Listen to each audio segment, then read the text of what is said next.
মাদারীপুরে চাঞ্চল্যকর দুই স্কুল ছাত্রী হত্যা মামলায় মূল আসামিদের বাদ দিয়ে চার্জশিট দিয়েছে সিআইডি। চার্জশিটে দুই স্কুল ছাত্রী আত্মহত্যা করেছে বলে উল্লেখ করা হয়। তবে মূল আসামি শিপন ও রফিকুল ইসলামের নাম বাদ দেয় ক্ষুব্ধ শিক্ষার্থীদের পরিবার। তবে সিআইডি বলছে ময়নাতদন্তে ধর্ষণের আলামত পাওয়া যায়নি।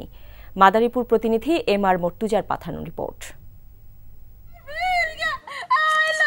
কান্না থামছে না নিহত হ্যাপি ও সুমাইয়ার পরিবারের। ঘাতকদের দৃষ্টান্তমূলক শাস্তি হবে এমনটাই প্রত্যাশা ছিল তাদের, কিন্তু চার্জশিট থেকে মূল আসামিদের কৌশলে বাদ দেওয়া হয়েছে অভিযোগ করে ক্ষোভ প্রকাশ করেছেন তারা।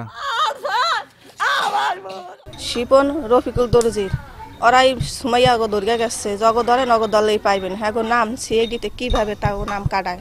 1 ঘন্টা আমার মেয়ে সুমাইয়া বাইসা ছিল, তখন রফিকুল শিপন যখন সুমাইয়া দেখতে গেছে তখন সুমাইয়া বলছে ভাইয়া আমাদেরকে 8 জন মেশে মারছে, ওই শিপন আর রফিকুলটা ধরলেই আর আমনে মেন লোক পাবেন। অভিযোগপত্রে কৌশলে মূল আসামিদের নাম বাদ দিয়ে প্রকৃত ঘটনাকে আড়াল করা হয়েছে বলে মনে করেন বাদীপক্ষের আইনজীবী। এই হত্যা এবং ধর্ষণের অভিযোগ থেকে আসামিদেরকে সুকৌশলে রেহাই দেওয়ার জন্য আজকে এই চার্জশিট আদালতে দায়ের করা হয়েছে। সিআইডি কর্মকর্তারা বলছেন, দুইবার ময়নাতদন্ত রিপোর্টে ধর্ষণের কোনো আলামত পাওয়া যায়নি। বিষপানে তাদের মৃত্যু হয়েছে বলে জানানো হয়। দুইবার ময়নাতদন্ত করা হয়েছে, দুইবারই একইভাবে আসছে যে এটা সুইসাইডাল নেচার। তদন্তে সাক্ষ্য প্রমাণে দেখা গেছে যে এটা আত্মহত্যা। তো সেভাবে আমরা আপনার এই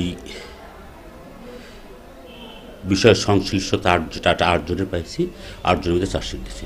2015 সালে 13 আগস্ট স্কুল থেকে বাড়ি ফেরার পথে মাদারীপুরের মোস্তফাপুর উচ্চ বিদ্যালয়ের 8ম শ্রেণীর ছাত্রী সুমাইয়া ও হ্যাপিকে অপহরণ করে দুর্বৃত্তরা। পরে স্কুল সংলগ্ন এলাকায় তাদের লাশ পাওয়া যায়। এই ঘটনায় থানায় ও আদালতে আলাদা দুটি মামলা হলে অধিকতর তদন্তের দায়িত্ব দেওয়া হয় মাদারীপুর সিআইডি পুলিশকে। NTV news desk.